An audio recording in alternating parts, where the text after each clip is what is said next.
Hey folks, it's Harry from Celebrity BBQ. I have been receiving lots and lots of questions from the 6 YouTube videos I posted already on cooking competition chicken. In this episode, which I will call the ultimate competition chicken, I'm going to combine all of the tips and tricks I showed you guys in the previous videos into one video. Stay tuned, you guys. I'm going to take you through a kind of a long video to take you through every step of competition chicken prep, competition chicken cook, and competition chicken presentation, so that you too can up your game. And always remember, as Harry up his game, he's gonna up your game.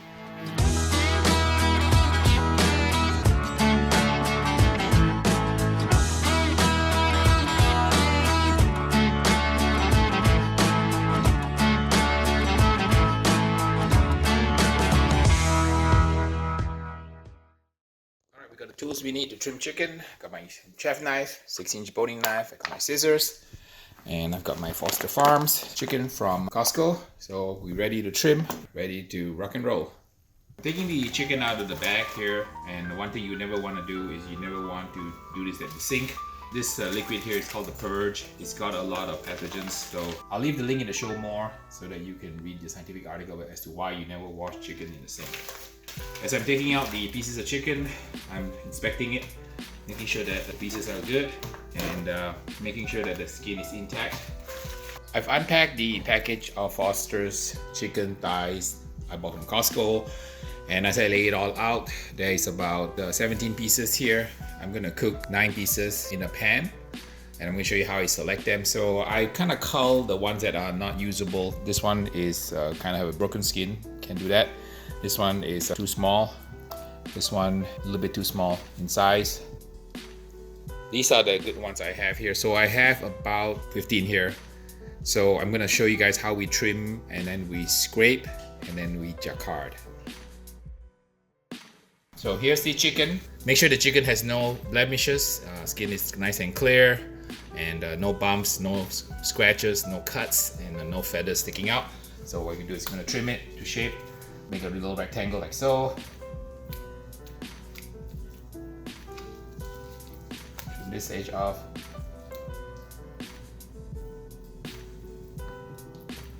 Square off the skin.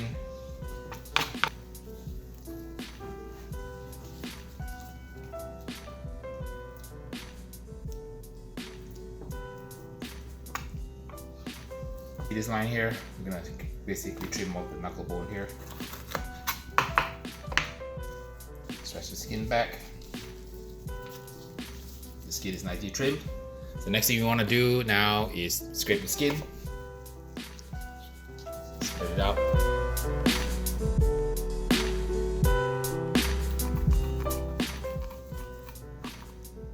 So this is how the chicken fat looks like. So this is the collagen underneath the skin. If you get it all off, then the skin is going to be easier to make tender.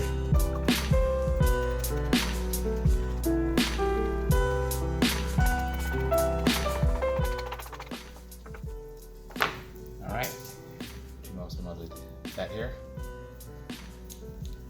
Trim off the leading edge fat. Chicken's ready to go. This chicken is kind of sitting quite low, so I won't bother trimming up the oyster. So the oyster is this little triangular piece of meat here.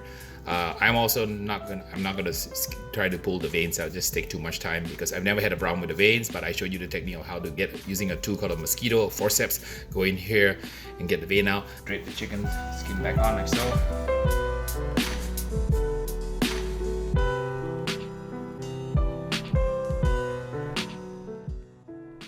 Alright, so here it is. You pick up the jacquard.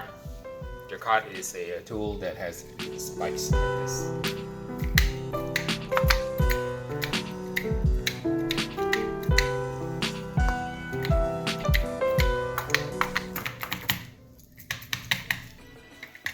Making tiny little holes in the skin using this tool like so. And that will allow the skin to perforate like a bounty towel in case I'm not able to get the skin tender. So first piece done. Now I need to do another 8 of these to fill one tray. So I'm gonna go off camera and do that and come back when all the chicken has been prepped. I want to show you a little detail about how the fat is trimmed, because I was trimming a little bit fast and you may not have seen my finger action here. But basically, the way you scrape off the fat on the skin is by using a boning knife like this. Then you don't try to push it straight. What you do is you make a slicing action. So my action relative to the square of the chicken, I'm going this way. Okay, so just like that. And working my way around. So with the slicing action, you're actually shaving off the fat, and the fat comes up a lot easier. You see that? So there's no problem there. See, so the fat comes out very easily when you do a 45-degree slicing angle like so. I just want to be clear because it may seem like I'm pushing, but I'm not. I'm actually pushing and sliding like this. So one more time, I'll show it to you. See, I'm actually making a slicing cut like this, like a samurai sword like that, right? With medium pressure, and then the fat comes up. So I hope these detailed steps will kind of alleviate your fear of the devil meat. It's not that hard whether you want to jacquard, you don't want to jacquard, you want to scrape, you don't want to scrape, you want to use meat glue. It's really not that big of a deal. You know, if I can win first place USA, you know, you definitely can. I'm showing you all my tips and tricks. So here's the chicken, beautifully trimmed on this side and on this side, ready to be cooked. For the injection, we're gonna use Oak Ridge BBQ's Game Changer all-purpose brine.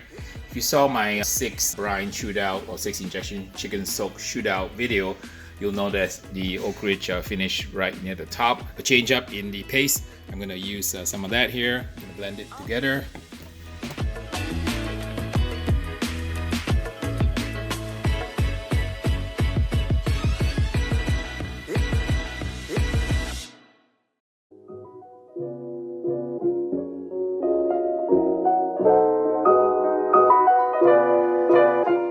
Get rid of the air bubble on the top before you inject.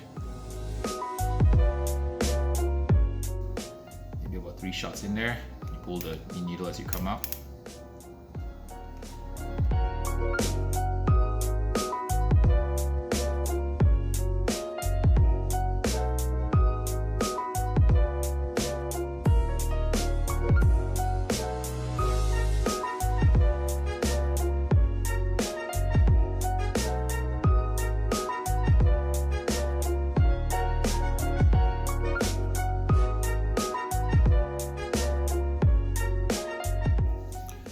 Alright, put the rest of the brine in here, let it sit for a little bit.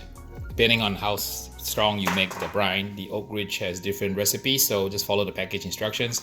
The recipes are pretty accurate, so depending on the amount of saltiness you like, just longer if you want it more salty. Our chicken has been resting in the fridge for about an hour, and you can go 1 to 2 hours depending on the level of saltiness you want. We're ready now to apply the meat glue and the rub. I'll show you guys how it's done. First thing you want to do is take out the chicken, lay it out like so.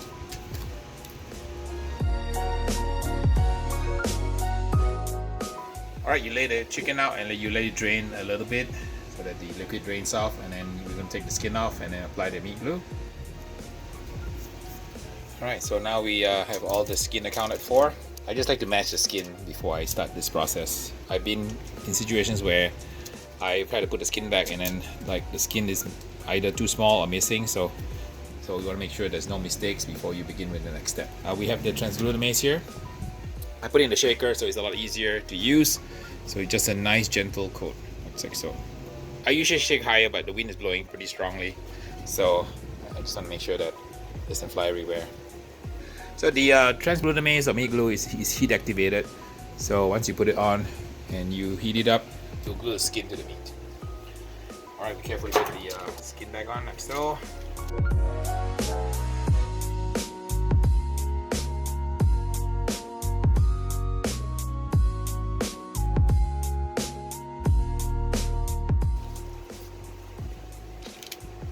We're gonna apply the rub next. The question I always get is, do I apply the rub on each skin? No, you don't need to. It works really well on top. There's 2 sides to the chicken skin, so just try to remember that the bumpy side is on the top. So you put the bumpy side on top.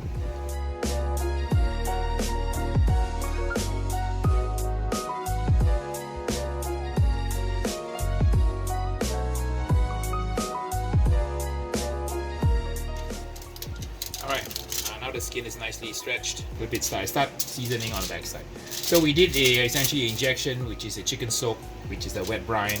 Now we're going to switch techniques. Now we're going to do a dry brine for a few minutes here, and then how long depends on the rub you're using and how salty you want your chicken to be. For competition, typically chicken we cook a little bit salty. You know, that's what brings out the flavor in food. And for home use, don't let it sit for too long. I have my chicken rub, first place USA. Many teams have used this to win first place, including Doug Scheiding from Road Cookers. He won the Houston Livestock and Rodeo World Championship using just one product, my rub. Go check it out if you want, and the link is in the show more. Alright, so let's show you guys how we apply the rub. So the rub has to be applied very evenly. First you shake the rub to make it loose first. And then if my rub clumps up, just break it up with a fork. Depending on your humidity in your region, it may clump up. Just a medium coat on the back part here. Shake it, apply some. Shake it, apply some. And remember, our contest is won or lost with one too many shakes of rub or one missing shake of rub. Right? So when you apply the rub, make sure you apply it carefully and consistently. Basic things like the lighting, even the lighting of the parking lot you're in will fool your sense of sight at night. So if you're cooking in a sodium-filled parking lot, make sure that you shine a white flashlight onto your chicken so that you don't end up over-seasoning or under-seasoning the chicken, because the light can cast a false glow.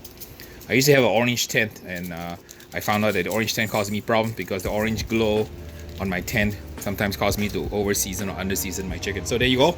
Now we're gonna flip it over. I usually wait for about 30 minutes before I do the flip. I'm just gonna do it. So go and stretch it out.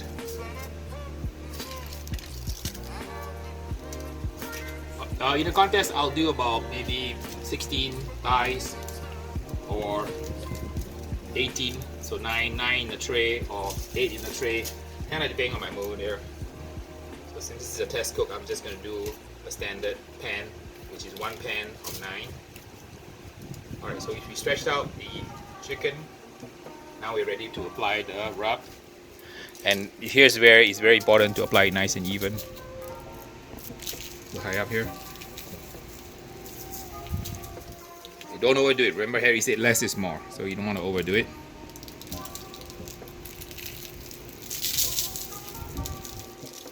So there's more that you apply on the meat side, less on the skin side, okay? Very important, the amount, because I calibrated this rub to win contests, so you just follow exactly what you see here and you'll be fine. Chicken is nicely seasoned, fairly even. That's how it should be. Alright, chicken is seasoned, and I'm gonna now arrange it in a pan. So typically, here's another black belt tip. So if I have any bigger pieces or smaller pieces, the bigger pieces goes on the edge of the pan, and then the smaller pieces go in the middle to protect it. So like for example, in this case here, I've got this piece that's kind of small, so I'll position it right in the middle of the pan like so. Okay, and this piece is bigger. I will position the bigger piece in the corner. So this one is another big piece. Puts in the corner. This one is a medium piece, goes here. This bigger piece goes here. I'm gonna use 2 hands to do this here. Right.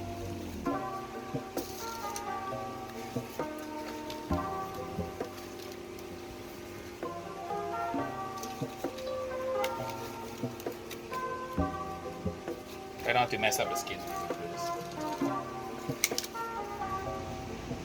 So there you have it. Chicken all ready to go into the pit now. The dry brine stage is up to you. You have to experiment with your brand of chicken and the rub that you're using to see what is the optimum dry brine period. We did both a wet brine and a dry brine. So the advantage of the dry brine is that it doesn't penetrate the flavor so much. The advantage is it maintains the springiness of the chicken. A wet brine sometimes tends to make it mushy, but I'm showing you both techniques. You can use both techniques or you can use one technique. It's really up to you. So don't sweat the small stuff, all right? So we're gonna put this now. I'm gonna cook it in the pan today. Now people always ask me, Harry, do you put butter? Yes, you can put butter. You can put parquet. But for today, I'm just gonna leave it as is. I just want to have a natural chicken flavor. I'm gonna use the Green Mountain. It's running at around 275 degrees. So we're gonna put it in the Green Mountain now. All right, the meat is in the Green Mountain, ready to get crusty Or it take another 50 minutes to an hour to get crusty, depending on the pit and the airflow. I like to use apple, hickory, or cherry. Today we are using some cherry pellets. These are from Kingsford. Thank you, Kingsford, for sending me some cherry to try. I'll see how it flavors the chicken today using cherry wood pellets. Alright, it's been a few minutes now. Chicken is crusting. And I'm gonna spray it with some, I can't believe it's not butter. You can use parquet, but I prefer this product. I think it tastes better.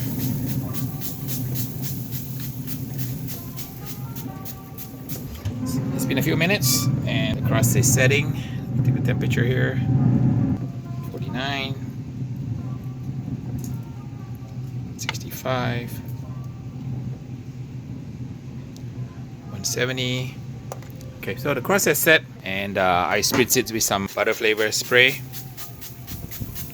And we can go ahead and wrap it now and move to phase 2, which is the foil phase.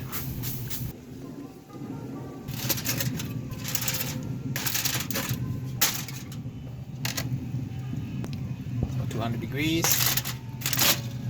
Take one out to taste. Alright, looking good. It's about 196. And take a look at some of these. 193. 203. 198. Well, 200. So these are all done. And we can do a taste test on the skin and it should be perfectly good. Alright, it's cooled down a little bit. Temperature is cooled down to about 141. I'm gonna take a bite now. See how it tastes like. The skin is perfectly bite through. The skin's not pulling off. Absolutely perfect. So now we're gonna trim the rest of the chicken. My sauce here. See if we get some pieces that I like.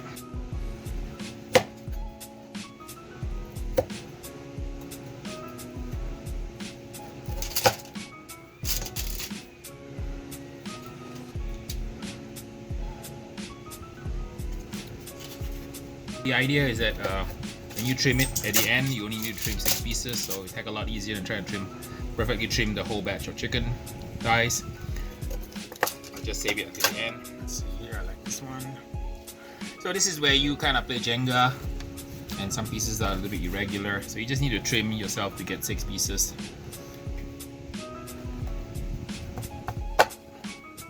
The secret is trim it after you're done cooking. So you can trim it to size. I got my sauce here. Another black belt trick I want to show you is my sauce is cold. I like to put cold sauce on chicken. That way it really kind of like blankets the chicken like a little cocoon. So I like cold sauce. Okay, let's now figure out how to arrange it. Alright, you want symmetry, so you want the light pieces to sort of be together.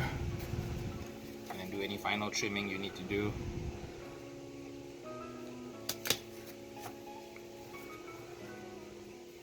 Alright, so this looks pretty good. So I trim it and then I adjusted it so that it all has symmetry. The flavor is absolutely fantastic and completely bite through. I got my cold sauce here. So I'm going to dip my sauce and then put it back in the pit. Ordinarily I would use a tool called pigtail, but I can't find my pigtail today for some reason. Cold sauce sticks better. Absolutely gorgeous chicken here. And then if there's any little bits or pieces spice, I just take it out before I plate it. Your choice of sauce is up to you.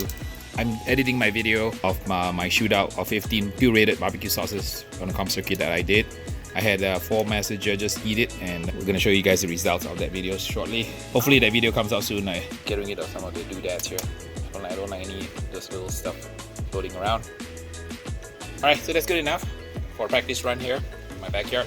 So we'll put it back on the pit, set for a few minutes. Now I put it back in the same order on the tray, okay? So that when I have carefully, painstakingly measured it and arranged it properly, did my Tetris on it, the pieces are all perfectly aligned. So I want to really get them back in the same order so that this is how it'll go into the box, right? There you go. So beautiful chicken, hopefully good enough for first place. Sauce is set. Move it now.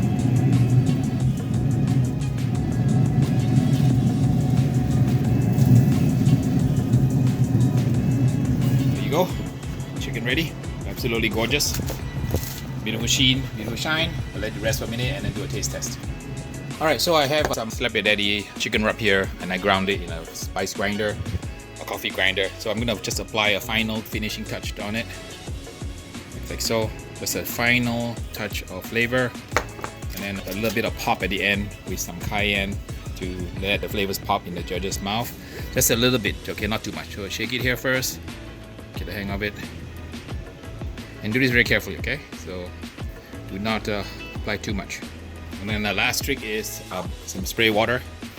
That way it removes the blemishes of the products that you put on in the final seasoning. So there you go. Ultimate barbecue competition chicken. You can do this in a contest, take plenty of walks, go up to the station, get a $10,000 check. If you're doing some backyard, you can definitely do it for your friends and family and blow them away with some Slap Your Daddy chicken. The key is to have good technique, good control of your products, your pit, your temperature, your injection, your rub, your smoke, your wood, your trim. So there you go. Beautiful Slap Your Daddy chicken. Thank you guys for coming by. I'm gonna do a taste test shortly. Final taste test of Slap Your Daddy Ultimate Chicken with all of the techniques and tips from the past 6 videos. Take a bite of that. Perfect bite too. Tender, a little bit smoky, perfect amount of salt, perfect amount of heat, a little bit of tang, but a sauce mixture that I'm gonna give you the recipe of how I make the sauce using the Slap Your Daddy Championship sauce. So excellent chicken. If you can replicate this in your backyard or in a contest, I think you'll take a walk today. Definitely top 10, maybe top 5 chicken in a large contest. Thank you guys for watching. Please like, subscribe, and share. And remember, when Harry ups his game, learns his lesson, he'll teach you what he knows, and you too can up your game. Let's all spread some barbecue love in the world. Make sure that we focus on important things in life. Winning trophies and winning grand championships and doing well in contests are important. But what's more important is spreading love, receiving love, relationships and memories, because those are eternal. Until the next video, we'll see you around. Take care.